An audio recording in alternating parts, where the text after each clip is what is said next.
Bonjour à tous, aujourd'hui je vous fais une vidéo sur mes planeurs de 2021. Si vous êtes abonné à ma chaîne, vous avez vu que la semaine dernière je vous ai présenté mes planeurs que j'ai utilisés pour cette année 2020 et je vous ai montré un peu ce qui a marché, ce qui n'a pas marché pour chacun d'entre eux. Donc si vous voulez ne pas manquer mes vidéos, n'hésitez pas à vous abonner. Aujourd'hui c'est ça, je vous montre mes agendas pour l'année prochaine. Alors, il y a certaines choses qui ont changé, mais sinon pour la plupart de mes agendas, ça reste les mêmes. Donc, je vais commencer par vous montrer qu'est-ce qui reste finalement. Je vous ai déjà montré ce petit journal la semaine dernière, mais c'est le Hobonichi 5 ans. Donc, celui-là va de 2019 à 2023.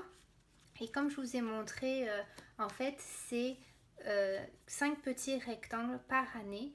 Et la façon dont je me sers de cet agenda, c'est le soir, je vais rentrer quelques petites lignes sur comment s'est passée ma journée, histoire de voir un peu les différences et puis garder un carnet en souvenir.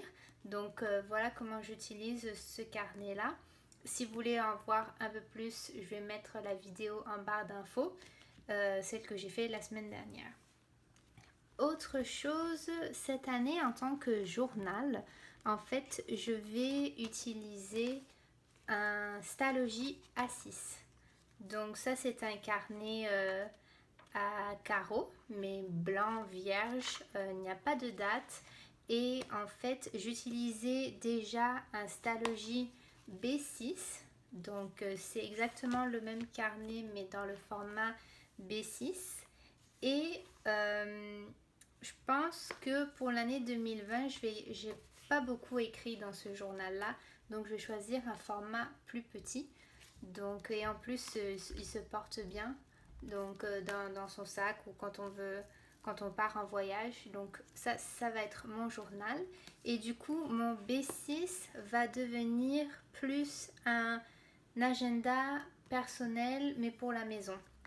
Donc je vais faire sous forme de bullet journal. Mais c'est ça, celui-ci va être à la maison et je vais faire un setup bientôt. Donc d'ici quelques semaines et puis je vais vous montrer en fait comment je l'ai mis en place pour l'année prochaine. Donc ça va être un peu pour des notes, un peu un carnet fourre-tout qui va rester à la maison. Après, pour mon agenda de travail, c'est toujours donc mon Giglio Appunto A5 dans la couleur noir, croco noir.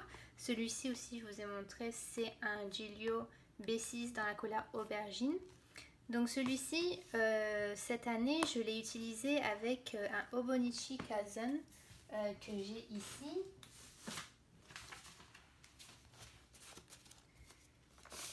Donc ça, c'est le Hobonichi Kazen que j'ai utilisé pour 2020 et j'ai beaucoup aimé, sauf que on est limité à une page par jour et puis parfois j'ai trouvé que c'était un peu limitatif. Donc j'ai décidé de retourner au bullet journal pour l'année prochaine. Et donc voici, ça c'est un carnet de chez Elia. Et c'est du papier Tomoe River Paper. Donc si vous connaissez le papier Hobonichi, c'est exactement le même. Et c'était un de mes critères justement pour mon journal, pour mon agenda de travail. Parce que ce papier est tellement fin que ça reste quand même léger à porter. Et vu que la taille A5 est quand même plus grande qu'un A6 ou un B6, c'est quand même agréable. Et aussi, critère important, ce journal vient avec 496 pages. Donc, je pourrais rester vraiment toute l'année dans cet agenda. Donc, on va essayer ça. On va voir si ça va marcher. Et celui aussi, je vais faire un setup dans les semaines à venir pour vous montrer tout ça.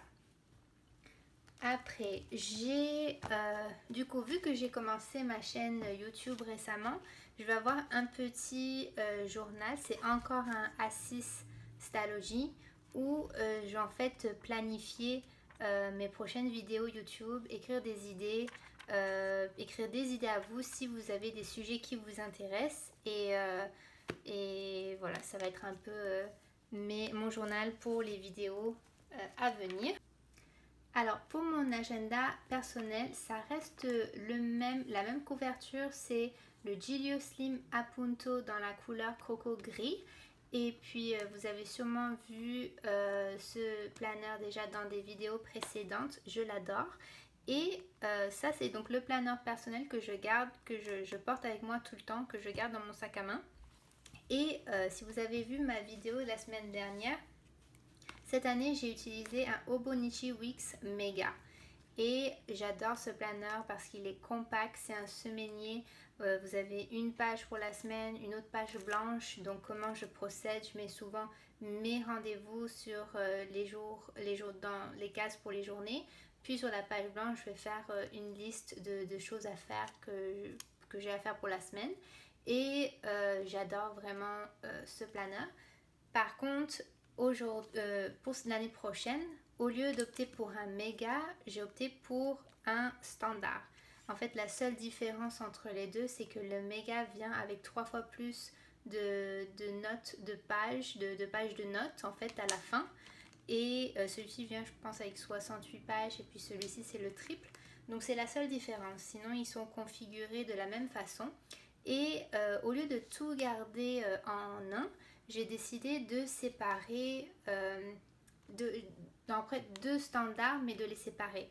Donc celui-ci, je vais l'utiliser vraiment pour mes rendez-vous, pour les choses que j'ai à faire dans la semaine.